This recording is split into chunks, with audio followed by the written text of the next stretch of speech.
ఏలైనగా మీరు ఐగుప్తుల నుండి వచ్చుచుండగా వారు అన్నపానములు తీసుకొని మిమ్మును ఎదుర్కొన రాక నిన్ను కనిపించుటకు బహుమానం ఇచ్చి మరలా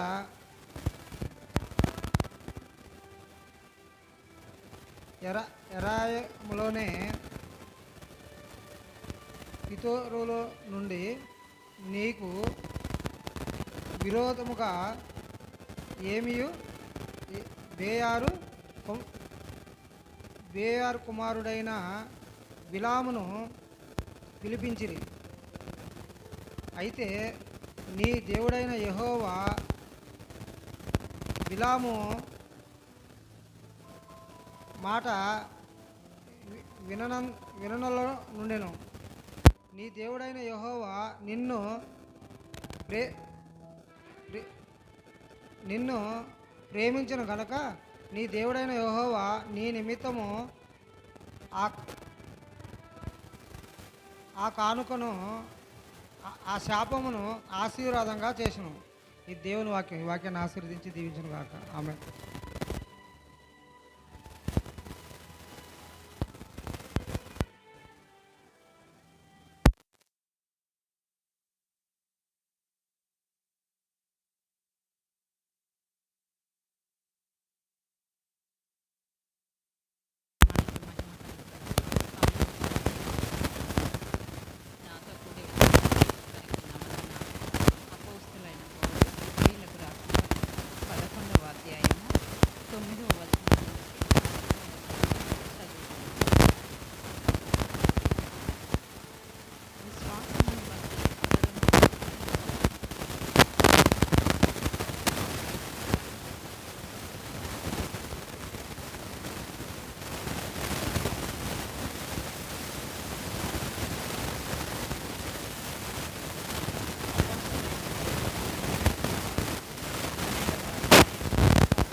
మన కుటుంబాలను భద్రపరిచిన మనమేమిచ్చినా రుణస్థలమై ఉన్నాం. వాక్యాధారం నిమిత్తమై పరిశుద్ధ గ్రంథం బైబిల్ నుంచి దేవుని మాటను ఒకసారి చదువుకుందాం. చూడండి, నెహెమీయా గ్రంథం నుంచి ఈరోజు దేవుని వాక్యాన్ని జ్ఞాపకం చేసుకుందాం.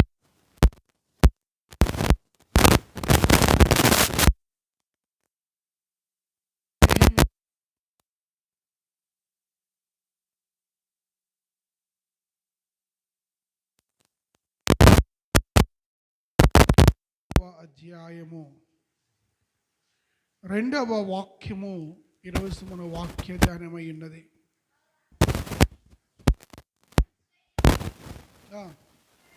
ఎదురుపడగా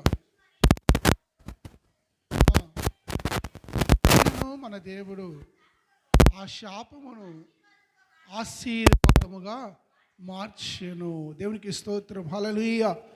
వెలుగై వచ్చావు, మార్గం చూపావు, వందనమయ్యా.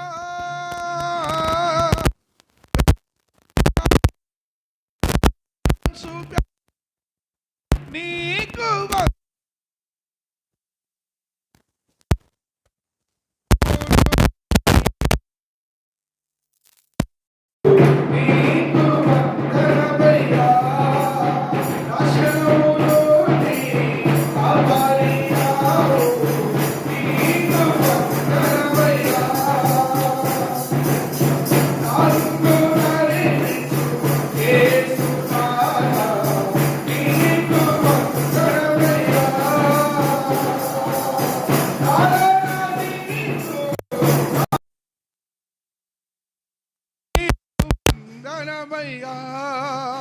నాలో నా జీవించు నాదు ప్రియుడా, నీకు వందనమయ్యా. కల్తాలు తీర్చి కన్నీరు తుడిచావు, నీకు వందనమయ్యా. కల్తాలు తీర్చి కన్నీరు తుడిచావు, నీకు వందనమయ్యా. చింతలు మాన్పి ఓదార్చినావు, నీకు వందనమయ్యా. యేసయ్యా, చింతలు మాన్పి ఓదార్చినావు, నీకు వందనమయ్యా. వందనమయ్యా యేసయ్యా, వందనమయ్యా యేసయ్యా, వందనమయ్యా యేసయ్యా, వందనమయ్యా యేసయ్యా. దేవునికి స్తోత్రం. హల్లెలూయా. నెహెమీయా గ్రంథము 13వ అధ్యాయము 2వ వాక్యములో 2వ లైను మనకి కావలసిన మూల వాక్యం. ఈరోజు దేవుని వాక్యాన్ని కలిసి ప్రార్థనా పూర్వకంగా నేర్చుకుందాము. ప్రియా దేవుని బిడ్డారా, అయినను మన దేవుడు ఆ శాపమును ఆశీర్వాదముగా మార్చెనని రాయబడెను. అయినను మన దేవుడు ఆ శాపమును ఆశీర్వాదముగా మార్చేది. గడిచిన రాత్రి కాలం అనుకుంటా కుటుంబము ఆశీర్వాదం, కుటుంబ ఆశీర్వాదం గురించి దేవుడు చాలా స్పష్టంగా పరిశుద్ధాత్మ దేవుడు మాట్లాడాడు. సుదనేపల్లి సంఘములో ఆన్లైన్ ప్రేయర్ జరిగింది. 9 గంటలకి ప్రారంభించారు, 2:30కి 2:15కి ముగించారు. Praise the Lord. హల్లెలూయా. మన దగ్గర కూడా శుక్రవారం నైట్ ప్రేయర్ జరిగింది. 8 గంటలకే వచ్చారు, 4 దాకా కూర్చొని కదల్లా మనోళ్ళు. ఏమండి, మీ మనస్సాక్షి వదిలేస్తారు మిమ్మల్ని. నేను చాలా అద్భుతంగా ప్రభు గడిచిన రాత్రి కాలం అంది. 3 అయింది, 2:15 నేను ఇంటికి వచ్చేసరికి తెల్లవారుజామున. ఇప్పుడు అద్భుతంగా చాలామంది సరిచేయబడ్డారు. కుటుంబము ఆశీర్వాదం అంట. ఈరోజు ఈ ఉదయకాలం ముందు ప్రభు జ్ఞాపకం చేస్తున్న మాట. 1 సెకండ్ ప్లీజ్ రిపీట్. 13 రెండవ వచనము రెండవ లైను. అయినను మన దేవుడు, ఏమండి, మన దేవుడు. ఈ దేవుడు ఎవరి దేవుడు అంట? చెప్పాలి. ఈ దేవుడు ఎవరి దేవుడు? మన దేవుడేనా? మన దేవుడు ఏం చేస్తానంట? ఆ శాపమును ఆశీర్వాదముగా మార్చగలడు కాదు, మార్చేశాడు. ఈరోజు మన జీవితాలలో ఏదైతే శాపము కానీ బాధపడుతున్నామో, ఏదైతే కీడు అని బాధపడుతున్నామో, ఏదైతే దుఃఖం అని బాధపడుతున్నామో, ఏదైతే శ్రమ శోధన అని మనము కృంగిపోతున్నామో, దానిని కంప్లీట్గా నీ జీవితంలో ఆశీర్వాదంగా మార్చగల దేవుడు అంట మన దేవుడు. హల్లెలూయా, హల్లెలూయా. ప్రభువునందు ప్రియ దేవుని బిడ్డలారా, శాపమును ఆశీర్వాదముగాను, దుఃఖాన్ని సంతోషముగాను, కీడుని మేలుగాను, అవమానమును గొప్ప ఘనతగాను, అనారోగ్యాన్ని ఆరోగ్యంగాను, కన్నీళ్లను సంతోషంగా మార్చగల దేవుడు మన దేవుడు. హల్లెలూయా. కానీ ఈరోజు అనేక కుటుంబాలు శాపము చేతనే పట్టబడి ఉన్నాయి, పాపము చేతనే పట్టబడి ఉన్నాయి. శాపములోనే వాళ్ళు మగ్గిపోతున్నారు, శాపము చేత వాళ్ళు ఏమని కృంగిపోతున్నారు. ఈరోజు క్రైస్తవ కుటుంబాలలో, క్రైస్తవ జీవితాలలో 3 విధాల శాపాలు ఎమ్మడిస్తున్నాయి. ఎన్ని విధాలంట? ప్రతి కుటుంబాన్ని, ప్రతి క్రైస్తవ సంఘమును, ప్రతి క్రైస్తవ జీవితములో 3 విధాల శాపాలు వెంబడిస్తూ ఉంటాయి. అంటే ఎప్పటికీ ఏంటి తెలుసా? 3. ఒకటేమో మనుష్యుల వల్ల చేసే మంత్ర ప్రయోగములు. దేవునికి స్తోత్రము కలుగునుగాక. హల్లెలూయా.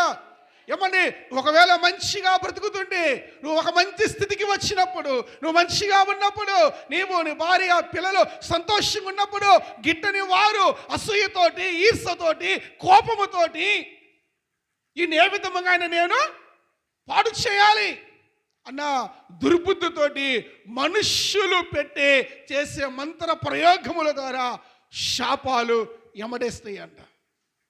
మీకు ఇంకా అర్థమైన చెప్పాలంటే శాతబడి ప్రభావం. దేవునికి స్తోత్రం. హల్లెలూయా, హల్లెలూయా. ప్రతి ఒక్కరి జీవితంలో, అనేక జీవితాలలో ఇది బాగా ముఖ్యంగా మన తెలంగాణ రాష్ట్రంలో బాగా పనిచేస్తూ ఉంటుంది. వాడు మంచిగా బతికితే చాలు, వాళ్ళు మంచిగా పచ్చగా కానొస్తే చాలు, వీడి కళ్ళు ఏమైపోతాయంట? మిరమిరలా మండిపోతాయంట. వాడిని ఏ విధంగా సరే వాడిని ఏం చేయాలి? పడగొట్టాలి. ఏమంటారు సింహన్ గారు? Praise the Lord. Hallelujah, hallelujah. రెండవ శాపం ఏందో తెలుసా? స్వబుద్ధి చేత శాపాన్ని కొని తెచ్చుకోవటం.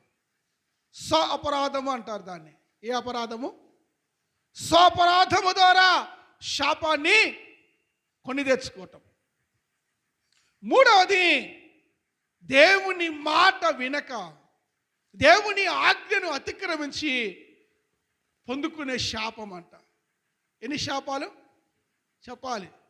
ఏంటయ్యా, ఆదివారం ప్రార్థనకు వస్తే ఆశీర్వాదం చెప్పకుండా శాపాలు చెబుతున్నాయి ఏందయ్యా అన్నట్టుగా నాకు తెలిసి వస్తున్నారు. Praise the lord. ఈరోజు శాపాన్ని ఆశీర్వాదంగా మార్చే దేవుడు నీతో ఉన్నాడు. దుఃఖాన్ని సంతోషంగా మార్చే దేవుడు మనతో ఉన్నాడు. కీడుని మేలుగా మార్చే దేవుడు మనతో ఉన్నాడు. నీ యొక్క అనారోగ్యాన్ని ఆరోగ్యంగా మార్చే దేవుడు మనతో ఉన్నాడు. ఏమని? నీ అవమానాన్ని మహాఘనతగా ఉన్నతమైన స్థితికి ఎత్తి దేవుడు మనతో ఉన్నాడు. అయితే ఆ దేవుడు అనగా మన దేవుడు, చదువున్న దేశ మాట 13 రెండవ వచనం, అయినను మన దేవుడు. ఏ దేవుడు అంట? మన దేవుడు ఆ శాపమును ఆశీర్వాదంగా మార్చనని రాయబడినట్టు కనబడెను. దేవునికి స్తోత్రము కలుగునుగాక. హల్లెలూయా.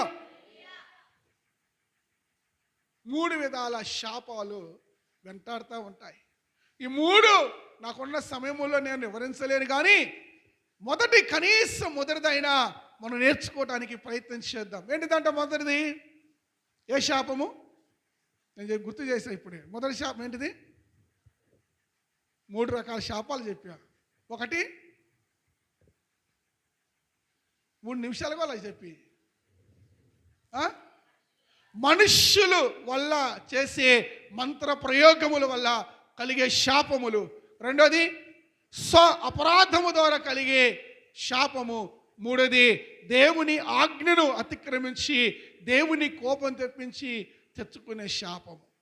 మొదటిది మనుష్యుల మంత్ర ప్రయోగముల ద్వారా వచ్చే శాపము. చూడండి దయచేసి, ఎందుకు దేవుడు ఇక్కడ 13వ అధ్యాయం 2వ వాక్యములో నెహెమ్యా తన గ్రంథములో రాయిచున్నాడు, అయినను మన దేవుడు ఆ శాపమును ఆశీర్వాదం ఎందుకు మార్చిందండి? ఎందుకు దేవుడు మార్చాలి?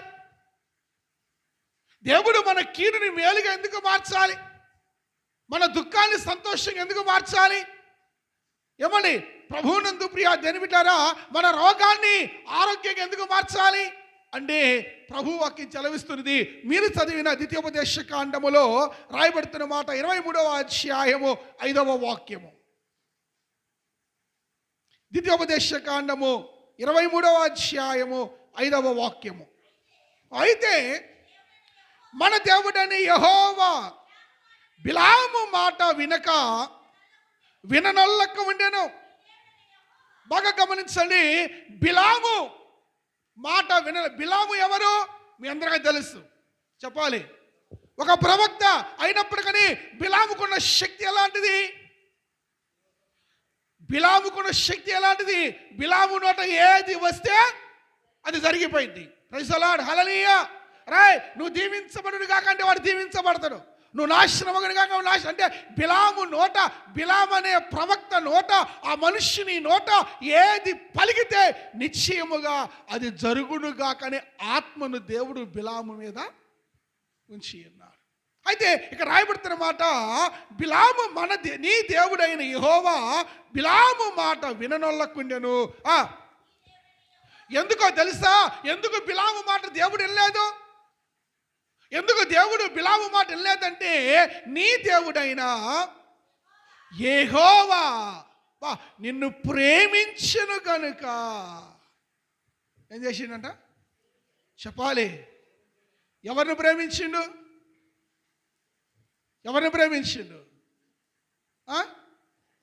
ఎవరి గురించి ఇక్కడ రాయబడుతుంది? దేవుని స్వాస్థ్య జనాంగమైన ఇశ్రాయేలు ప్రజల గురించి ఇక్కడ రాయబడుతుంది. దేవుడు ఇశ్రాయేలు జనాంగాన్ని ఏం చేసిండు? ప్రేమించాడు. Praise the Lord, hallelujah, hallelujah. బాగా గమనించండి, ఈ ఇశ్రాయేలు జనాంగము ఎవరి గర్భం నుంచి వచ్చారు? చెప్పాలి, ఇశ్రాయేలు జనాంగము ఎవరి గర్భం నుంచి వచ్చారమ్మా? మాట్లాడరు?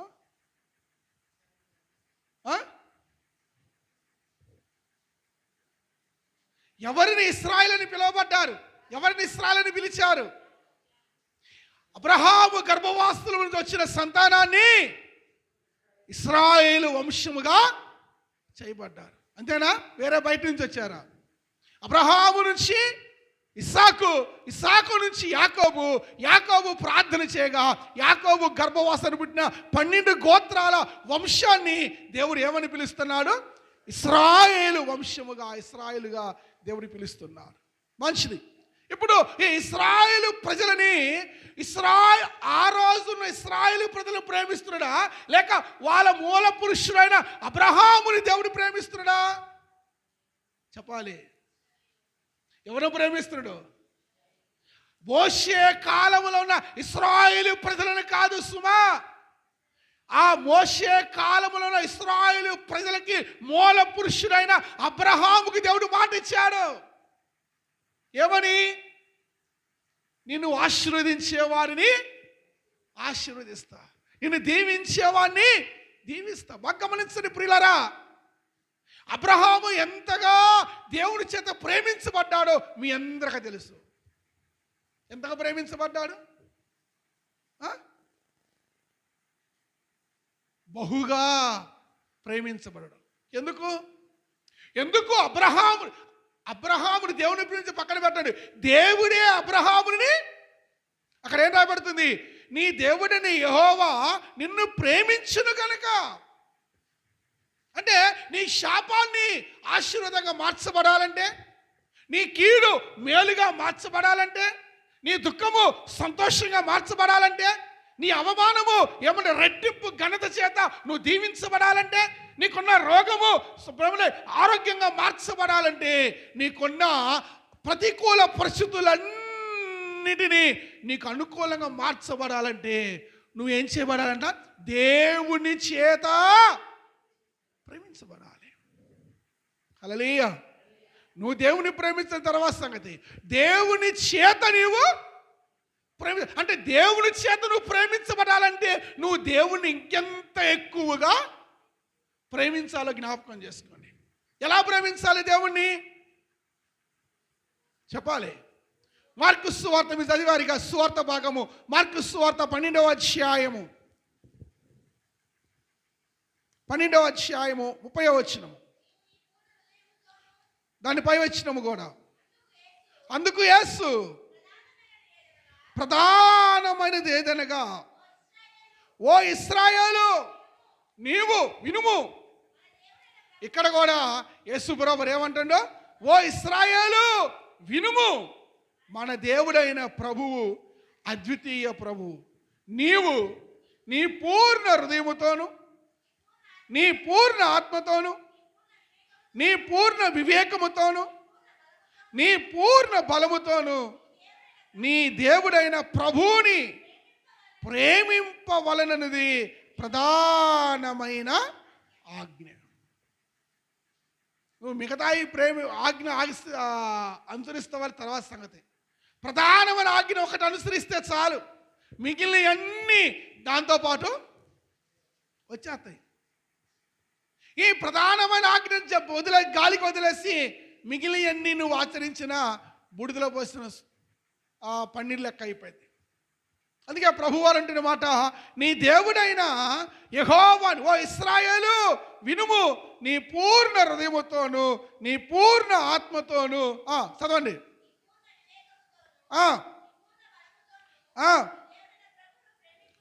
ప్రేమింపవలనది ప్రధానమైన ఆజ్ఞ. నువ్వు ఎప్పుడైతే నీ దేవుణ్ణి పూర్ణ హృదయముతో, పూర్ణ ఆత్మతో, పూర్ణ వివేకముతో, పూర్ణ మనస్సుతో ప్రేమిస్తావో, ప్రభువునందు ప్రియా దేవుని జనాంగమా, అప్పుడు నువ్వు దేవుని చేత ప్రేమించబడతావంట. అంటే నువ్వు దేవుని ప్రేమించకుండా దేవుణ్ణి నువ్వు ప్రేమించాలంటే నీ అవివేకం అన్నట్టే అది. ఏమంటారు? అందుకే సామెతలో ఒక మాట ఉంది, 8వ అధ్యాయము 17వ వాక్యం అనుకుంటా, చదువుతారా? 8:17, నన్ను ప్రేమించు వారిని నేను ప్రేమించుచున్నాను. ఎవరిని ప్రేమిస్తున్నాడంట? అమ్మా శారమా ఇక్కడే ఉన్నారుగా. ఆన్లైన్కి వెళ్ళి వచ్చింది నేను, మీరు కాదు. నేను నిద్రపోవాలి, 3 గంటల దాకా లేచింది కాబట్టి. దేవునికి స్తోత్రం, హల్లెలూయా. బాగా గమనించండి, ఎవరైతే దేవుని ప్రేమిస్తారో ఆయన అంటున్న మాట, నన్ను ప్రేమించు వారిని నేను ప్రేమిస్తాను. శుభంగా నువ్వు దేవుని ప్రేమించకుండా, దేవుని చేత ప్రేమించబడకుండా నా శాపము పోవాలయ్యా, నా కీడు మార్చబడాలి, నా కీడు మేలుగా చేయండి అయ్యా. చాలామంది అంటారుగా, ఒక కీడు మేలుకో. నిజమే, ఒక కీడు మేలుకే, ఒక ఆపద దేవుని కృపకే. కానీ ఎప్పుడు నీ జీవితంలో ఎదురవుతున్న కీడు, నీ జీవితంలో ఎదురవుతున్న శాపము, నీ జీవితంలో ఎదురవుతున్న సమస్య నీకు దీవెనకరంగా, నీకు ఆశీర్వాదకరంగా ఎప్పుడు మార్చబడింది? నువ్వు దేవుణ్ణి ప్రేమించుచు, నువ్వు దేవుని చేత ప్రేమించబడినప్పుడే ఆ కీడు నీకు మేలుగా చేయబడింది. హల్లెలూయా, హల్లెలూయా. ప్రతి కీడు మేలుగా మార్చే దేవుడు నీ దేవుడు, గుర్తుపెట్టుకో.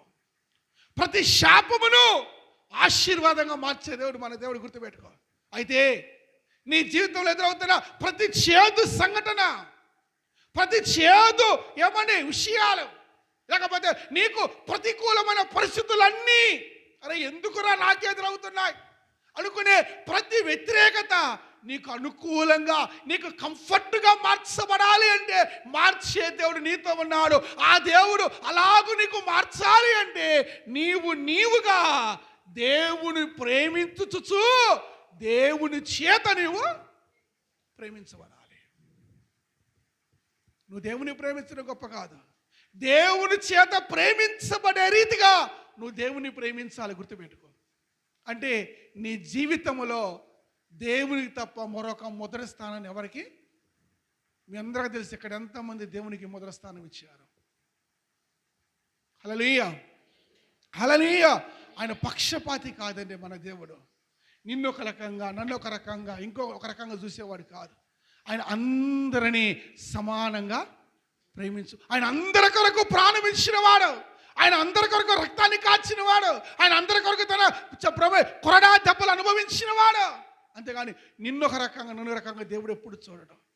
నీవు దేవునిని ప్రేమించచ్చు, దేవుని చేత ప్రేమించబడితే నీ జీవితంలో ఎదురుతున్న ప్రతి శాపము, ప్రతి కీడు ఆశీర్వాదంగా మార్చబడుగాక. అక్కడ రాయబడుతున్న మాట ద్వితీయోపదేశ కాండము 23వ అధ్యాయము 5వ వాక్యము.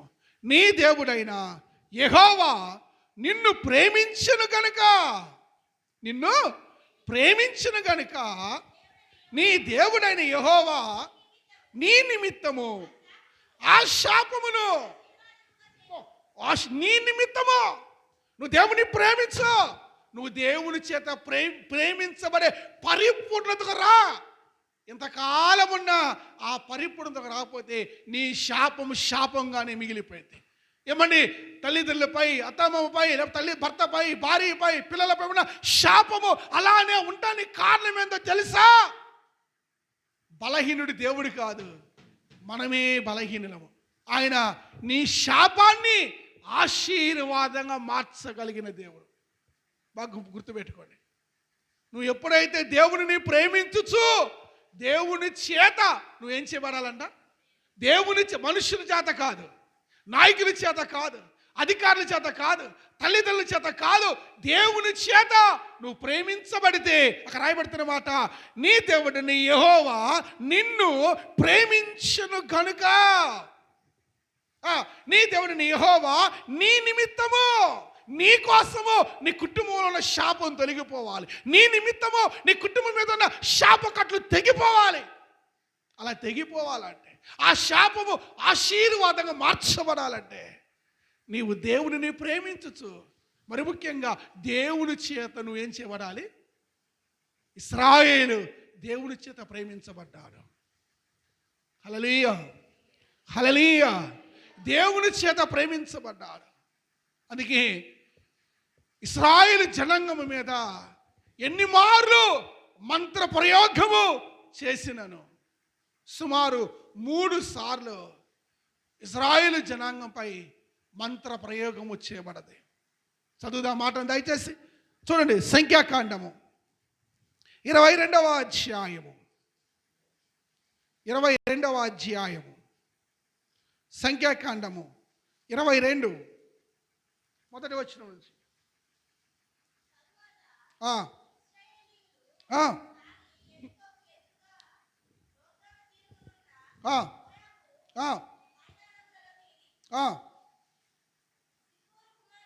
షిపోరు కుమారుడైన బాలాకు ఇశ్రాయేలుకు అమోరీలకు చేసిందంతయు చూచెను. ఏమండి, మోయాబీలు వారిని చూసి మిక్కిలి భయపడిని. మోయాబీలు ఇశ్రాయేలుకు జంకిరి. దేవుని ప్రజలను చూసి భయపడ్డారు, దేవుని ప్రజలను చూసి దడుచుకున్నారు, దేవుని ప్రజలను చూసి వెన్నులో వణుకు పుడుతుంది. ఈరోజు నీ ఆశీర్వాదం చూసి అనేకులు కళ్ళు కొడుతున్నాయేమో, లేకపోతే నీ ఎదుగుదలను చూసి అనేకులు కళ్ళు మండుతున్నాయేమో. ఇక్కడ అదే జరిగింది. మోయాబు రాజు అయినా, ఏమండి, సిప్పోరా కుమారుడైన బాలాకు కళ్ళు మండిని ఇశ్రాయేలు ప్రజలను చూసినప్పుడు. తెలుసా, వాళ్ళు బహుగా దీవించబడుతున్నారు, వాళ్ళు బహుగా ఆశీర్వదించబడుతున్నారు, వాళ్ళు ఉన్నతమైన స్థితిలో ఉన్నారు. వారిని ఏ విధము చేతనైనను నేనేం చేయాలి? పాడు చేయాలి. అప్పుడు ఏం చేయాలి? మనోడు వల్ల కలిగింది ఏంటిది? అదిగో ఒక వ్యక్తి ఉన్నాడు రా, వాడిని పిలిస్తే, వాని చేత మనము ప్రయోగాలు చేపిస్తే, ఏమండి, శకునము చూపించి మంత్ర ప్రయోగము చేస్తే, వాని చేత శపిస్తే ఆ ప్రజలు ఏమైపోతారు? నాశనం అయిపోతారు. అప్పుడు ఈ రాజ్యమంతా, దేశమంతా నాదే, పై చెయ్యి అనుకొని మనోడు ఏం చేసిండంట? బిలామును పిలిపించిండా లేదా? తర్వాత దయచేసి ఆ మాటను ఆ ఆ ఆ ఆ ఆ ఆ బాలాకు మోయాబీలకి రాజు. అయితే ఈ రాజు ఏం చేసిండు తెలుసా? కాబట్టి అతడు బెయోరు కుమారుడైన బిలామును పిలుచుటకు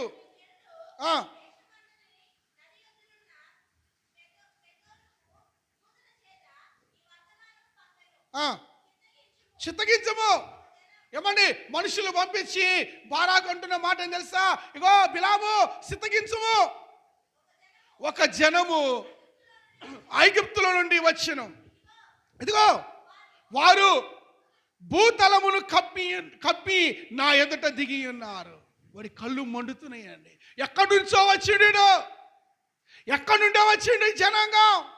ఎక్కడ నుండి? ఐగుప్తు దేశం వచ్చిన జనాంగము ఈ రోజు నా దేశాన్ని, నా ప్రపంచాన్ని, లేక నా స్థలమంతా కూడా ఆక్రమించి ఉన్నారు.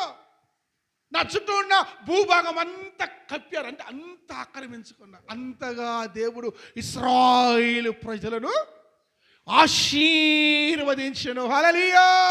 ఆ ఆశీర్వాదము చూచి ఏమండి, కళ్ళు గుట్టి వాడు ఓర్చుకోలేక కసితోటి, కోపముతోటి, అసూయతోటి, ఈర్ష్యతోటి ఆ జనాంగాన్ని పాడు చేయాలని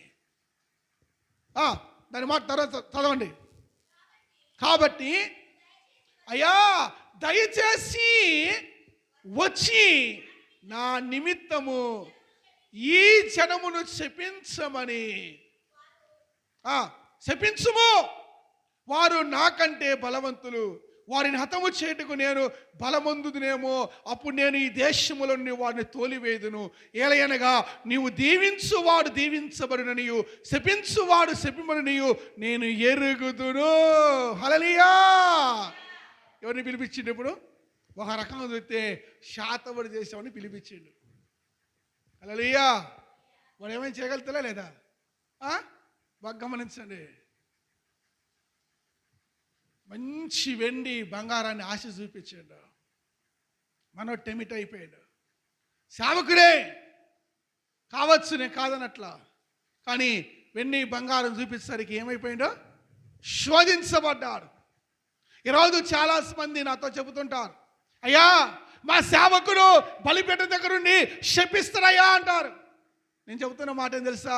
నీ సేవకుడు ఎంత శపించినను నువ్వు దేవుని చేత ప్రేమించబడితే ఆ శాపాన్ని కూడా ఆశీర్వాదంగా నీ దేవుడు మార్చునుగాక.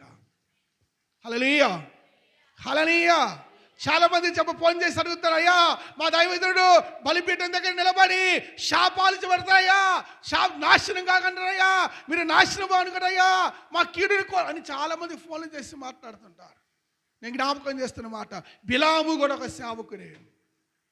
బిలాము కూడా ఒక సేవకుడే అయినప్పటికీ నీ సేవకుడు కానీ ఇంకెవరు కానీ ఏ మంత్ర ప్రయోగము చేసినను, ఏ శాపమును చేసినను, ఈర్ష్యతోటి అసూయతోటి వాడు ఏమి చేసినను ఆ శాపాన్ని నీ పట్ల ఆశీర్వాదంగా మార్చే దేవుడు నీకుండగా నువ్వెందుకు భయపడాలి? హల్లెలూయా, హల్లెలూయా. అయితే ఆ శాపాన్ని ఆశీర్వాదంగా మార్చాలి అంటే నువ్వేం చేయబడాలి? దేవుని చేత నీవు ప్రేమించబడాలి. 3 రకాలుగా 3 స్టెప్పులుగా మనోడు చదవండి దయచేసి ఆ మాటను. ప్రభువు నందు మొదటిది 23వ అధ్యాయము 4వ వచనము. 23వ అధ్యాయము 4వ వచనము. దేవుడు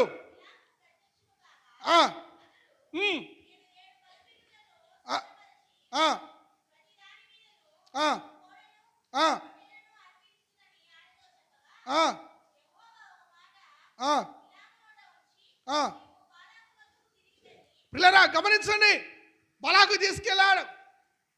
వాస్తవానికి ఒకరిని శపించాలంటే ముందుకు ఏం చేయాలి? బలి. మాకు గమనించండి, ఒకరిని శపించాలి, ఒక శాతపడి చేయాలంటే దాని ముందు ఏం చేయాలి? ఒక నల్లకోడినో దాన్నో దీన్ని ఏం చేయాలి? నిమ్మకాయలు పెట్టి ముగ్గేసి అదేసి చేసి మంత్రప్రయోగము. ఇక్కడ ఏం జరిగింది? ఇప్పుడు ఇశ్రాయేలు ప్రజలకు విరోధముగా బలి అర్పిస్తున్నాడు. ఎవరు? బిలాము. Praise the Lord. Hallelujah, hallelujah. బాగా గమనించండి, ఎప్పుడైతే బలి అర్పించాడు, బలి అర్పించి ఇంకా పూజలోకి దిగాడు మనోడు, శపించడం ప్రారంభించిండు. ఏమంటున్నాడు చూడండి దయచేసి 7వ వచనము. అప్పుడు బిలాము ఉపమాన రీతిగా ఎట్లా నేను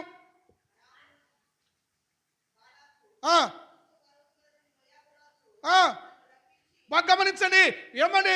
బాలాకు అనుకున్నాడు ఇంకా బలి అర్పించాడ్రా, ఏటపోతుని కోసిండ్రా, నల్లకోని కోసిండ్రా, ఇంకా శపించిన వానిసు. బిలాము నోరు తెరిచిండు. బిలాము నోట్లో నుంచి శాపాలు వస్తాయి. ఇశ్రాయేలు నశించిపోతాడు, వాని కుటుంబం నాశనం అయిపోయింది, ఆమె నాశనం అయిపోయింది, వాళ్ళ పిల్లలు పాడైపోతారు అనుకున్నాడు వాడు. కానీ ఇక్కడ జరిగిందని తెలుసా? బిలాము నోట వచ్చిన మాట ఏం తెలుసా? కంటిన్యూ చేయండి ఆ మాటను. రమ్ము, నా నిమిత్తము యాకోబుని శపింపుము, రమ్ము, ఇశ్రాయేలును భయపెట్టవల్లని. ఎవరన్నాడంట? బాలాకు అన్నాడు, మోయాబురాజు. అంటే ఏమని శపింపను? దేవుడు శపింపలేదే. హల్లెలూయా, హల్లెలూయా. ఏమని శపింపను? దేవుడు శపింపలేదే. ఏమని భయపెట్టను? దేవుడు భయపెట్టలేదే. ప్రభువునందు ప్రియా దేని బిడ్డారా, దేవుడు అనుకుంటే రాత్రికి అద్భుతం చేయగల దేవుడు మన దేవుడు. హల్లెలూయా, హల్లెలూయా. ఒక్క రాత్రిలోనే నీ కథ మొత్తం మార్చగల దేవుడు. బాగా గుర్తుపెట్టుకోండి. అలా నీ జీవితంలో జరగాలి అంటే, నీ శాపము ఆశీర్వాదంగా మార్చబడాలంటే, నువ్వు దేవుని చేత ప్రేమించబడాలి. నువ్వు దేవుని చేత ప్రేమించబడాలంటే ఫస్ట్ నువ్వు దేవుణ్ణి ప్రేమించాలి. హల్లెలూయా. నేను ప్రేమించలేదా అనే క్వశ్చన్ మీకు కలగొద్దు. అది మీ మనస్సాక్షికి వదిలేస్తున్నా. నేటి క్రైస్తవ సమూహానికి వారి మనస్సాక్షికి వదిలేస్తున్నారు. ఎంతగా ఈరోజు దేవుణ్ణి ప్రేమిస్తున్నా, ఎంతగా దేవుని చేత నువ్వు ప్రేమించబడుతున్నా. మొదటి ప్రయోగం అయిపోయేసరికి, మొదటి ప్రయోగం ఏమైపోయింది? శాపం కాస్త ఆశీర్వాదంగా మార్చబడింది. అప్పుడు మనోడు ఏమంటాడు తెలుసా? రండి దయచేసి పక్క పేజీలోకి 11వ వచనం. ఏమంటాడు తెలుసా? శాపము ఆశీర్వాదంగా దేవుడు మార్చేశాడు. ఆ ఆశీర్వాదం వాక్కులు విన్న బాలాకు బిలాముతో, ఏయ్ నీవు నాతో నాకేమి చేసేదివి? నా శత్రువులు శపించుట. ఏమంటే నిన్ను పిలిపించింది ఎందుకురా? నేను నీకు కొంత డబ్బు ఇచ్చింది ఎందుకురా? నీకు వెండి బంగారం ఇచ్చింది ఎందుకురా? ఏం చేయడానికి పిలిపించా? ఆ కుటుంబాన్ని, ఆ తండ్రిని, ఆ తల్లిని, ఆ పిల్లలను, ఆ భర్తను, భార్యను శపించమని పిలిపిస్తే, వాళ్ళ మీద మంత్ర ప్రయోగము చేయమని చెప్పిస్తే నువ్వేం చేసినావు? నువ్వేం చేసినావు? చదవండి దయచేసి. ఎవరైనా కళ్ళు మూసారా? ఎడకొచ్చి బైబిల్ చదివేస్తా, గుర్తుపెట్టుకోండి. అయితే నీవు వారిని పూర్తిగా దీవించితివనెను. దేవునికి స్తోత్రము కలుగునుగాక. హల్లెలూయా, హల్లెలూయా. అట్లా కాదు. ఇగో ఇక్కడ నిలబడి నువ్వు చేయలేకపోతాను, శాతపడి ఇంకొంచెం ముందుకు పోతాంపా, ఇంకొంచెం ముందు, ఇంకో ఊర్లోకి పోయి, ఇక్కడైతే అందరు చూస్తున్నారు, ఇంకో ఊర్లోకి పోయి అక్కడి నుంచి చేద్దాం పని. మనోడు ఏం చేసినా మళ్ళీ ముందుకు పోయిండు. రండి దయచేసి ప్రభువునందు ప్రియా దేని బిడ్డలారా 14వ వచనం 13 నుంచి. అప్పుడు మనోడు మోయాబు రాజు ఏం చేసి తెలుసా? బాలాకు దయచేసి నాతో కూడా రమ్ము, మరొక చోటికి రమ్ము, అక్కడ నుండి వారిని చూడవచ్చును.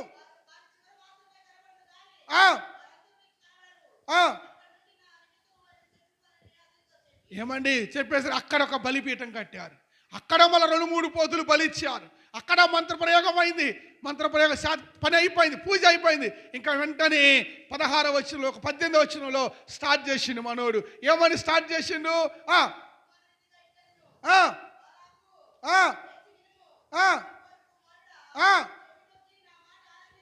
ఆలకించుము. దేవుడు అబద్ధం మాటలకు ఆయన మానవుడు కాదు. కాదు. ఆయన చెప్పి చేయకుండా, ఆయన మాట ఇచ్చి స్థాపింపకుండా, ఏమండి, ఆయన మనుషుడు కాదండి మాట ఇచ్చి మర్చిపోవటానికి. ఈరోజు మనుషులు ఏం చేస్తారు? సాకలడు మాట సంతకాడన్నట్టుగా ఎప్పుడుదప్పుడే మర్చిపో. కానీ దేవుడు అలాంటి వాడు కాదు ప్రియులారా. ఆయన ఒక్కసారి నీకు ప్రమాణం, అదే వాగ్దానం చేస్తే భూమి ఆకాశం నశించిన ఆయన వాగ్దానం ఎప్పటికీ నశించదు. ఎందుకంటే ఆయన నమ్మదగిన వాడు, ఆయన సర్వాధికారి, ఆయన సర్వశక్తిమంతుడు. హల్లెలూయా, హల్లెలూయా, హల్లెలూయా. తన ప్రజలను ప్రేమించాడు కాబట్టి రెండవ మారు మంత్ర ప్రయోగము చేసినను, రెండో మారు శపించినను, రెండో మారు మనుషుల చేత ప్రేరేపించబడి అనేక దహన బలులు అర్పించి మంత్ర ప్రయోగం చేసినప్పటికీ రెండో మారు కూడా తన నోట రావాల్సిన శాపాన్ని దేవుడు ఎలా మార్చేసిండంట? చదవనా మాట దయచేసి. 19వ వచనం, 20వ వచనము. ఇదిగో దీవించమని నాకు సెలవాయను, ఆయన దీవించను, నేను దాన్ని. వాడు కొమ్ములు తిరిగే మంత్రాలు చేసేవాడు కావచ్చు, వాడు ఎంత పోటుగాడు కావచ్చు, కానీ దేవుడిని దీవిస్తే మనుష్యుడు ఎవ్వడు ఏమీ చేయలేడు. అయితే దేవుడు నిన్ను దీవించాలంటే, దేవుడు నీకున్న కష్టాన్ని ఇష్టంగా మార్చాలి అంటే, నీకున్న దుఃఖాన్ని సంతోషంగా మార్చాలంటే, నీకున్న కీడును ఏమండి మేలుగా మార్చాలంటే ఆయనకు ఒక్కడికే సాధ్యం. ఇంకెవ్వడికి భూమండలం మీద వీలు పడుతుంది. ఆయన ఒక్కడే చేయగలుగుతాడు. ఆయన నీ పట్ల చేయాలంటే నువ్వేం చేయాలి? ఆయన చేత ప్రేమించబడాలి. అక్కడ ఏమంటుంది తెలుసా? ఇదిగో దీవించమని నాకు మాట్లాడరు, దీవించమని నాకు సెలవాయను, ఆయన దీవించను, నేను దాన్ని మార్చలేను. ఆయన యాకోబులో ఏ దోషము కనుగొనలేదు, ఇశ్రాయేలులో ఏ వంకరతనము చూడలేదు. అతని దేవుడిని యెహోవా అతని దేవుడైన యెహోవా అతనికి తోడై ఉన్నాడు. ఎందుకు దేవుడు అతన్ని ప్రేమిస్తున్నాడు చెప్పండి?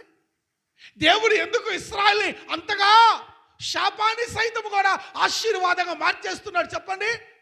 ఎందుకంటే ఇశ్రాయేలులో ఏ దోషము లేదు.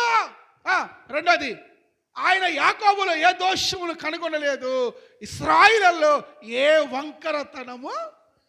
ఈరోజు అనేక క్రైస్తవ జీవితాలలో, కుటుంబాలలో రోజుకొక దోషము, రోజుకొక వంకరతనం కానొస్తుంది. ఇన్ని వంకరతనాలు, ఇన్ని వంకర బుద్ధులు, ఇన్ని వంకర ఆలోచనలు, ఇన్ని వంకర జీవితాలు పెట్టుకొని ప్రభువా నా శాపాన్ని తొలగించాయి అంటే ఎలా తొలగిస్తాడండి?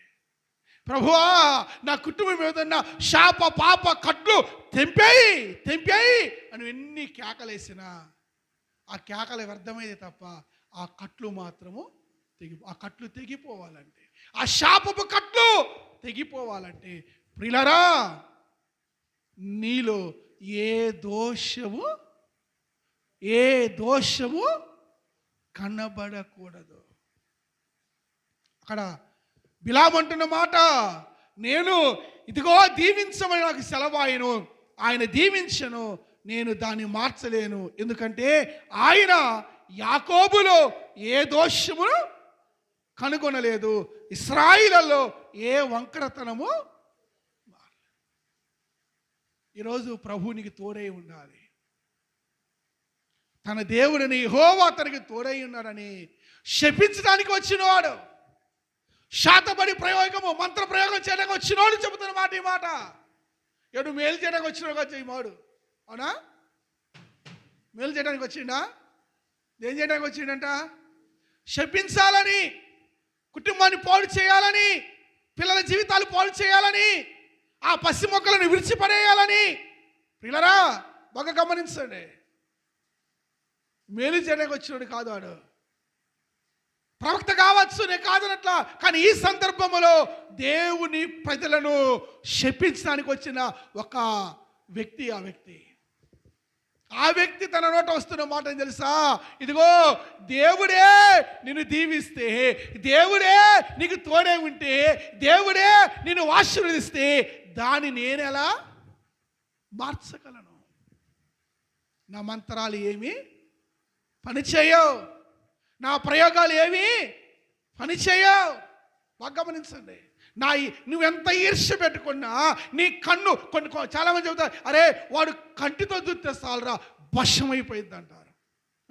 అంత పవర్ ఉండదని కొన్ని కళ్ళల్లో. వాడి పవర్ ఎంత అయితే ఉందండి. కానీ మన యేసయ్యలో సర్వాధికారి ఆయన. హల్లెలూయా, హల్లెలూయా. వాడి కళ్ళలో ఎంత పవర్ ఉన్నని, వాడి మాటలు ఎంత పవర్ ఉన్నాయి, వాడి మంత్రాలలో ఎంత శక్తి ఉన్నాయి, అవన్నీ ఎంత బలంగా శక్తిగా ఉన్నా కానీ దేవుడు నిన్ను దీవిస్తే, దేవుడే నిన్ను దీవించాలి అనగా నీలో ఏ దోషము కనబడకూడదు, నీలో ఏ వంకరతనము. ఈరోజు చాలామంది జీవితాలలో ప్రభువు నమ్ముకొని అమ్మా అది తినకూడదంటే అదే తింటున్నారు, అయ్యా అది త్రాగకూడదంటే అదే తాగుతున్నారు, అక్కడికి వెళ్ళకూడదంటే అక్కడికి వెళుతున్నారు, అక్కడ కూర్చోకూడదంటే అక్కడే కూర్చుంటున్నారు, అది చేయకూడదయ్యా అంటే అదే పని చేస్తున్నారు. ఎలా మన శాపాలు పోతాయి, ఎలా మన కీడు మేలుగా మార్చబడుద్ది, ఎలా నీ దుఃఖము సంతోషంగా దేవుడు మారుస్తాడు. నీలో ప్రభు నీ వైపు చూచినప్పుడల్లా ఏదో ఒక వంకరతనం కనిపిస్తుంది, ఏదో ఒక దోషము కనిపిస్తూనే ఉంది.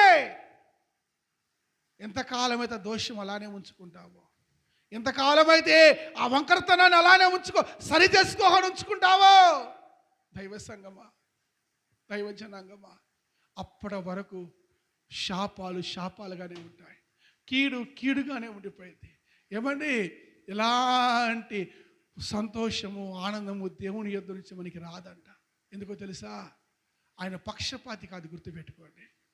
నువ్వు దేవుని ప్రేమించుతూ దేవుని చేత నువ్వు ప్రేమించబడ్డప్పుడు, ఎప్పుడు ప్రేమిస్తాడు ఆయన చెప్పాలి, ఎప్పుడు ప్రేమిస్తాడో? మనలో ఏ వంకరతనము లేనప్పుడు, మనలో ఏ దోషము కనపడకున్నప్పుడు అంట. హల్లెలూయా, హల్లెలూయా, హల్లెలూయా. రాత్రి కాలమందు ఒక ఆయన వాక్యం చెబుతుంటే ఇలా అన్నాడు, అయ్యా కుడివైపున దొంగకి పశ్చాత్తాపంతో ఆయన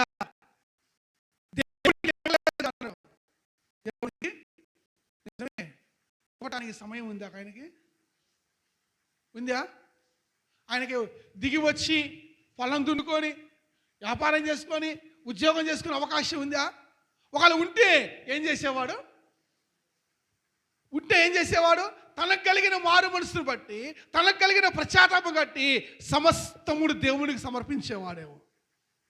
అవునా కాదంటారా? అవునంటారా కాదంట? తన హృదయాన్నే దేవునికి ఇచ్చిన వాడు తన దగ్గర ఉన్న దేవునికి ఇవ్వడండి? ఇస్తాడా ఇవ్వడా? వాక్యం చెబుతుంటే అపవాది గాని మనల్ని రేపింది పైకి. ఓకే నేనంటే ఓకే మంచిది బ్రదర్, నీ మాటకు నేను వస్తాను, నీ మాట చెబుతానని చివరి దాకా తీసుకెళ్ళి ఎక్కడ వదిలిపెట్టంటే మలాకి గ్రంథము 3వ అధ్యాయము 8వ వచనం దగ్గర మనల్ని కూర్చోబెట్టి తీసుకుపోయి. ఎక్కడ కూర్చోబెట్టా? మలాకి గ్రంథము 3వ అధ్యాయం 3వ అధ్యాయము 8వ వచనం దగ్గర కూర్చోబెట్టా. మనోడు ఏమంటాడో, పశ్చాత్తాపం ఉంటే చాలు, మారు మనసు ఉంటే చాలు, వాడు ఖచ్చితంగా ప్రభు వల్ల తీసుకోవచ్చు, వాళ్ళు ఖచ్చితంగా ప్రభు చేత రక్షించబడతారని మనోడు పట్టుబట్టి. రైట్, నేను ఒప్పుకుంటా మాటకి.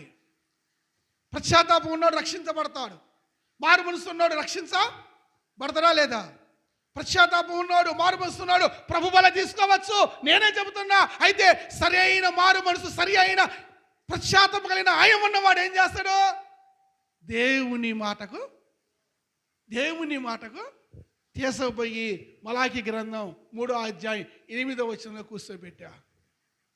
బిడ్డడు వాక్యం అయిపోయిందా తల ఎత్తితే మళ్ళీ చూడండి. అయిపోయాక బండి దగ్గరకు వచ్చి, అయ్యా ప్రభు నాతో మాట్లాడండి అయ్యా, క్షేమంగా వెళ్ళి రండి అయ్యా అంటాడు. ఏమంటాడు? ప్రభు నాతో మాట్లాడండి అయ్యా, మీరు క్షేమంగా వెళ్ళండి అయ్యా, మీకు తోడు ఎవరు ఉంటే బాగుంటుంది అయ్యా అన్నాడు. గమనించండి ప్రియులారా, దేవుడు మాట్లాడేవాడంట ఆయన. హల్లెలూయా. ఈరోజు ఏదో ఒక మూల ఒక వాక్యాన్ని పట్టుకొని దాన్ని పట్టుకొని ఊగులాడుతున్నారు చాలామంది. వాక్యము రెండంచుల ఖడ్గము. ఒక్క మూల పట్టుకొని ఊగులాడకూడదు, దాన్ని క్షుణ్ణంగా పరిశీలిస్తేనే అర్థమైద్ది. హల్లెలూయా, హల్లెలూయా. మనోడు తీసుకున్న సమర్పణ తెలుసా? ఇక నుంచి ప్రభు బల తీసుకుంటే నిజమైన మారుమనసు కలిగి ప్రఖ్యాతము కలిగి దేవునికి చెల్లించి కానీ నేను ప్రభువులో తీసుకుంటానని సమర్పించుకున్నాడు ఆ రోజు సంఘంలో. హల్లెలూయా. గమనించండి ప్రియులారా, వాక్యము నిజమైన మారుమనసు ఉంటే, నిజమైన ప్రఖ్యాతాపు ఉంటే దేవుడు అతనితో మాట్లాడతాడు, ఖచ్చితంగా మాట్లాడతాడు. ఆయన పక్షపాతి కాదుగా మాట్లాడకుండా ఉండటానికి. బాగా గమనించండి. మన సబ్జెక్ట్లోకి వద్దాం. ఎక్కడి దాకా వచ్చాం? దేవుడు నిన్ను ప్రేమించాలంటే నీలో ఏం కనిపించకూడదు?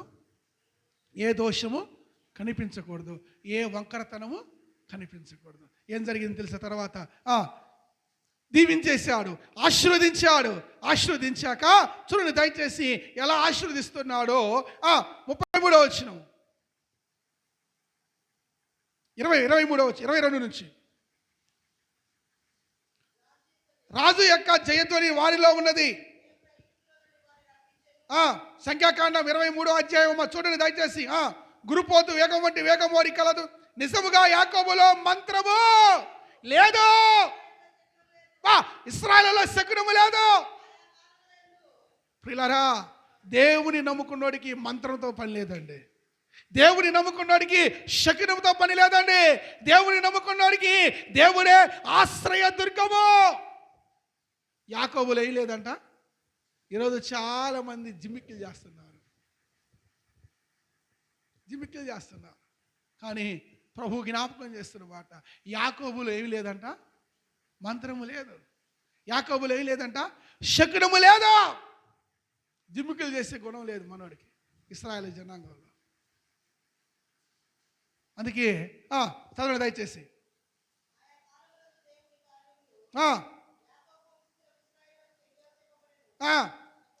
ఇదిగో ఆ జనము ఆడు సింహం వల్లే లేచును, అది సింహం వల్లే నిక్కి నిలుచును, అది వేటను తిని సంపబడిన వాటి రక్తము త్రాగు వరకు పండు కొనదు. దేవునికి స్తోత్రము కలుగునుగాక. దీవించేశాడు, మొత్తం దీవించేశాడు. మనోడికి ఒళ్ళు మండిపోతుంది. ఎంత మండిపోతుంది తెలుసా? చదివిన తర్వాత వచ్చిన 25, 26 బలాకొచ్చిన వల్ల నువ్వు ఏమన్నావురా నాయన, ఏం చేసినావు? మొదటగా ఒక బలి ఇచ్చావు, అంత ఖర్చు పెట్టాను, అంత ప్రయోగం చేశాము, కానీ ఒక్క మాటగా నువ్వు వాడిని శపించలేదు. మళ్ళా రెండోసారి తీసుకొచ్చి మన బలులు ఇస్తే నువ్వేం చేస్తున్నావు? ఏమాత్రము వారిని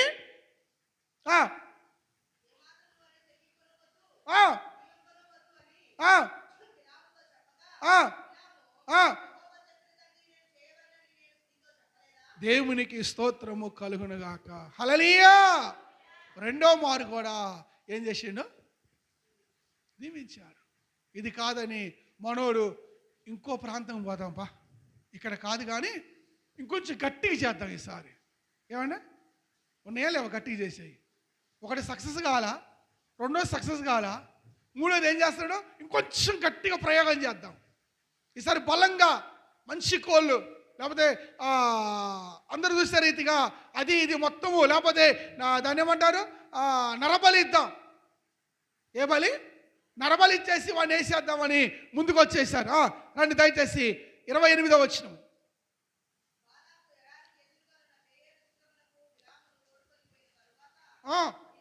బిలాము 7 బలిపీఠాలు కట్టించి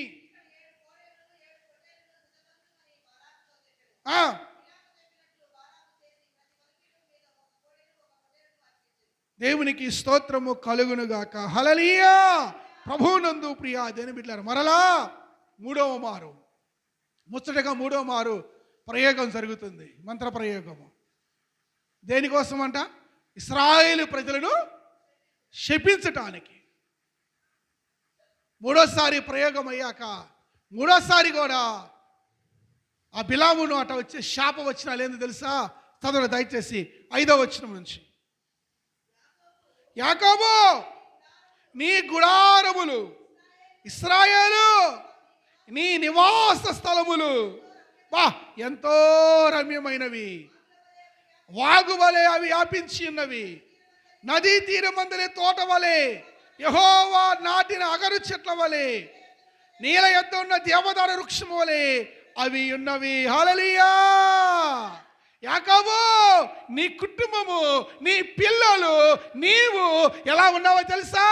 ఎంతో రమ్యముగా ఉన్నారు. ఏమండి?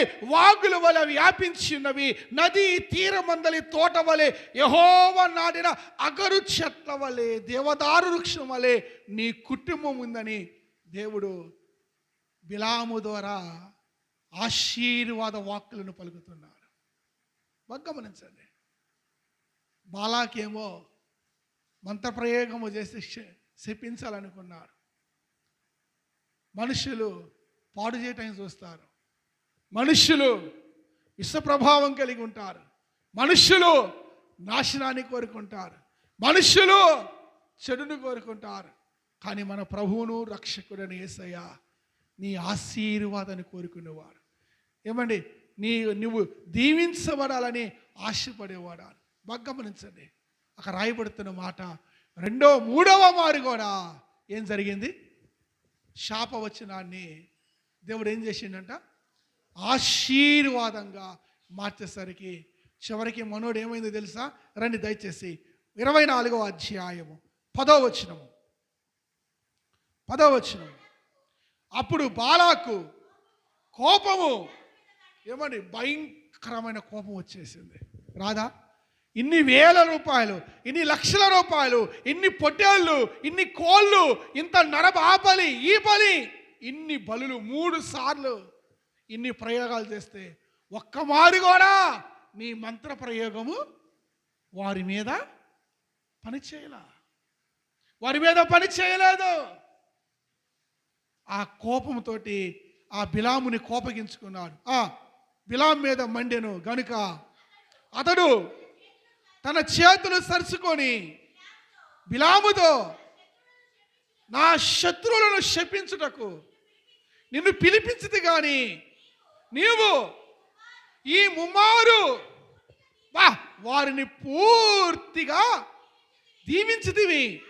రాయ్ కాబట్టి నీవు ఇప్పుడు నీ చోటికి పోరా బాబు, నువ్వొద్దు, నీ మంత్రప్రయోగం వద్దు, నీ శాతపడొద్దు, నా బాధ నేను చత్తా, నా సావి నేను చత్తా, కానీ నువ్వు మాత్రము మంత్ర ప్రయోగం చేయొద్దు, నువ్వు శాతబలి చేయొద్దు, వాడిని శపించవద్దురా నాయన, నువ్వు శపించదురా నాయన. ఎందుకంటే నువ్వు ఏం శపించినా ఆ శాపము వారికి ఎలాగైపోతుందంట? ఆశీర్వాదంగా మారి. కోపం మండిపోయింది మోయాబు రాజుకి బిలాము మీద. నేను ఎందుకు పిలిపించా? నువ్వు చేసే పని అన్నది, నీకు దండం పెడతారా నాయన, నువ్వు ఇంకా నీ నోట ఏ మాట రావద్దురా నాయన, నువ్వు చెప్పించొద్దు వాళ్ళని. ఇంకా ఈ ముమ్మారు చదవన మాట చేసి పిలిపించదు కానీ నా శత్రువులను, ఆ కుటుంబాన్ని, ఆ పిల్లలని, అతన్ని పాడు చేయాలని నేను పిలిపిస్తే నువ్వేం చేశావు? నీవు ఈ ముమ్మారు అంటే ఈ 3 సార్లు వారిని పూర్తిగా,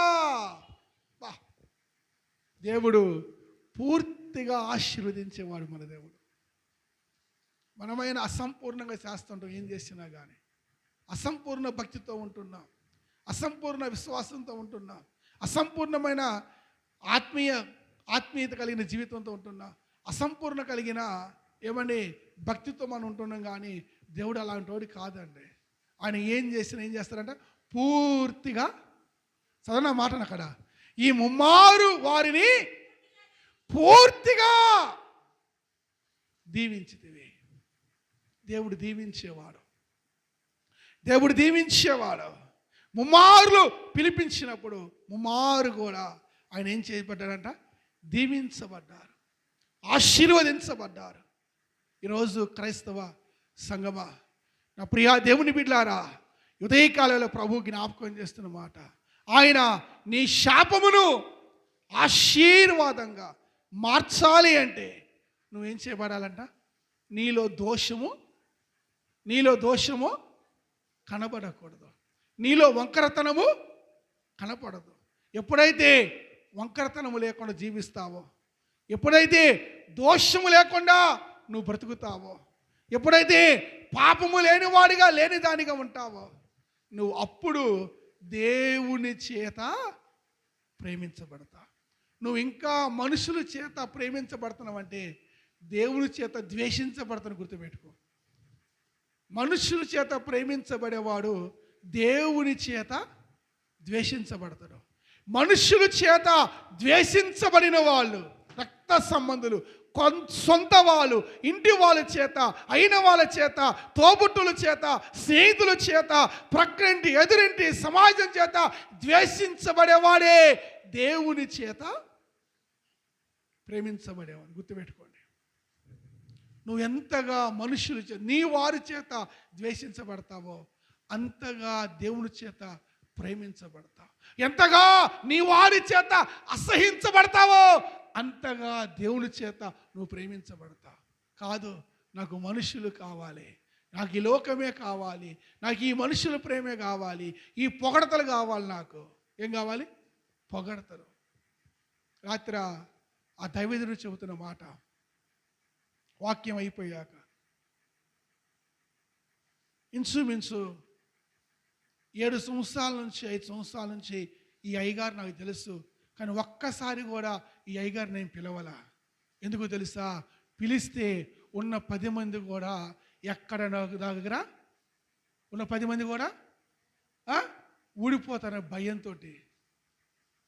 ఎందుకు తెలుసా? ఆయన చెప్పిన మాట. కానీ 3 రోజుల నుంచి ఉపవాసం ఉండి ప్రార్థన చేస్తున్నాడంట, ఎవరిని పిలవాలని. 7 సంవత్సరాల నుంచి ప్రార్థన చేస్తే నిన్న మధ్యాహ్న కాలం ఆయన ఫోన్ చేసి వాళ్ళు పిలిచారు, అయ్యా ఈరోజు వాక్యం చెప్పాలి. 7 సంవత్సరాల వాంఛ రాత్రి కాలం దేవుడు వారి సంఘాన్ని కదిలించబడిందండి. హల్లెలూయా, హల్లెలూయా. వాళ్ళ నోట వాళ్ళు పరిచర్య ప్రారంభం, ఆ సంఘం కట్టిన దగ్గర నుంచి, ఆ అయ్యగారు అక్కడ బోధ చేసిన దగ్గర నుంచి ఏ మాట వాళ్ళకి నచ్చదో, వాళ్ళ అయ్యగారి నోట ఏ మాట అయితే ఆ సంఘానికి నచ్చదో, ఆ సంఘం ఏదైతే ఇష్టపడరో, ఏ వాక్యాన్ని అయితే వాళ్ళు ఇష్టపడరో, ఆ వాక్యము ద్వారానే ప్రారంభం నుంచి ముగింపు వరకు అదే వాక్యం మీద పరిశుద్ధాత్మ దేవుడు రాత్రి ఆ సంఘంతో మాట్లాడాడు. బాగా గమనించండి. దేవుడు మనల్ని ఉన్నతమైన స్థితికి చేర్చాలని ఆయన ఆశ. ఆయన ప్రాణం ఇచ్చింది కూడా అందుకే. అంతేగాని ఆయన ప్రాణం ఇవ్వటానికి, ఆయన రక్తం కాల్చటానికి, ఆయన కొరడా దెబ్బలు తినటానికి నీ నుంచి ఏదో ఆశించి కాదు, మన నుంచి ఏదో ఆశించి కాదండి. దేవుడు పదే ఇంకో దైవజనుడు అక్కడెక్కడో కూర్చొని ఆ వాక్యం వినేటప్పుడు అంట, అయిపోయాక 2 నిమిషాలు టైం అయితే ఒక సాక్ష్యం చెప్పాలని అవకాశం సమయం అడిగి పైకి వచ్చి మైకి తీసుకున్న దైవజనుడు చెబుతున్నాడు. ఆయన బయ్యారంలో పనిచేస్తాడు. ఆయన ఏమని తెలుసా? ఒకప్పుడు ప్రజలు అలాగూ ఉన్నారు, అయితే ఇప్పుడున్న ప్రజలైన సంఘము అలా ఉంటే ఇలా అవుతారు, మీరు అలా ఉండకూడదనే దేవుడు ఈరోజు మనతో మాట్లాడిండమ్మని చెబుతున్నాడు ఆయన. ఒకప్పుడు ప్రజలు ఇగో ఫలానా శారం అలా ఉంది, ఫలానా సింహం అలా ఉన్నాడు, అయితే కాలబు నువ్వు అలా ఉండకూడదు అని చెప్పటానికి దేవుడు ఈ రాత్రి కాలం నీతో ఈ మాటను మాట్లాడి నా దైవజనుడు మళ్ళా దాన్ని ఎత్తి చూపించాడు. అందరి తలకాయలు పాపం నేలకబడిపోయినాయి. బాగా గమనించండి. దేవుడు మేలు కోరేవాడు కానీ కీడుకునేవాడు కాదు. హల్లెలూయా, హల్లెలూయా. ఆయన ద్వితీయోపదేశ కాండములో ఒక మంచి మాట ఉంది. 30వ అధ్యాయం అనుకుంటా, చదువుతారు ఒకసారి. 30వ అధ్యాయమేనా? 30వ అధ్యాయం 19వ వాక్యం అనుకుంటా. త్వరగా.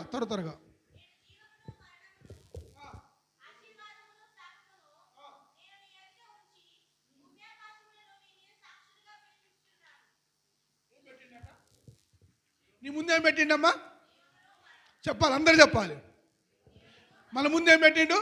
జీవాన్ని మరణాన్ని పెట్టిండు. రెండోది ఆశీర్వాదాన్ని శాపాన్ని పెట్టాడు. ఇప్పుడు కోరుకో, చాయిస్ ఇస్ యువర్, చాయిస్ నీదే, అవకాశం నీదే. జీవాన్ని పెట్టిండు, మరణాన్ని పెట్టాడు, ఆశీర్వాదాన్ని పెట్టాడు, శాపాన్ని పెట్టాడు. కానీ ఈరోజు చాలా మంది దేన్ని కోరుకుంటున్నారు? మరణాన్ని, శాపాన్ని ఇష్టపడుతున్నారు, జీవాన్ని, ఆశీర్వాదాన్ని ఇష్టపడట్లా. చూడండి, ప్రభు చేత నువ్వు ప్రేమించబడాలంటే, ప్రభువుని కీడుని మేలుగా మార్చాలంటే, నీ మీద, నీ పిల్లల మీద, నీ కుటుంబం మీద, నీ తల్లిదండ్రుల మీద, లేకపోతే నీ బంధువుల మీద ఉన్న, లేకపోతే నీ భర్త మీద, నీ భార్య మీద ఉన్న శాపము తొలగిపోయి ఆశీర్వాదంగా దేవుడిని మార్చాలి అనుకుంటే, నువ్వు దేవుని చేత ప్రేమించబడాలి.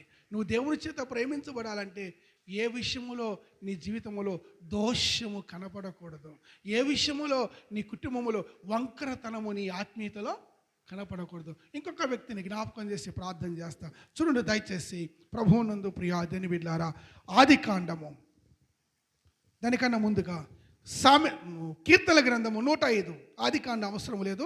కీర్తన గ్రంథము 105వ కీర్తన, 105వ కీర్తన, 105వ కీర్తన. త్వరగా దయచేసి త్వరగా ఒక్క మాట చదివి ప్రార్థన చేస్తా, సమయము చాలా అవుతుంది. 17వ వాక్యము, కీర్తన గ్రంథము 105వ కీర్తన 17. అందరు తీయాలి దయచేసి. వారికంటే ముందుగా ఆయన ఒకరిని పంపాను, యోసేపు దాసుడిగా అమ్మబడెను. వారు సంఖ్యల చేత అతని కాలు నొప్పించిరి, ఇనుము అతని ప్రాణమును బాధించెను. అతడు చెప్పిన సంగతి నెరవేరు వరకు యెహోవా వాక్కు అతని పరిశోధించుచుండెను.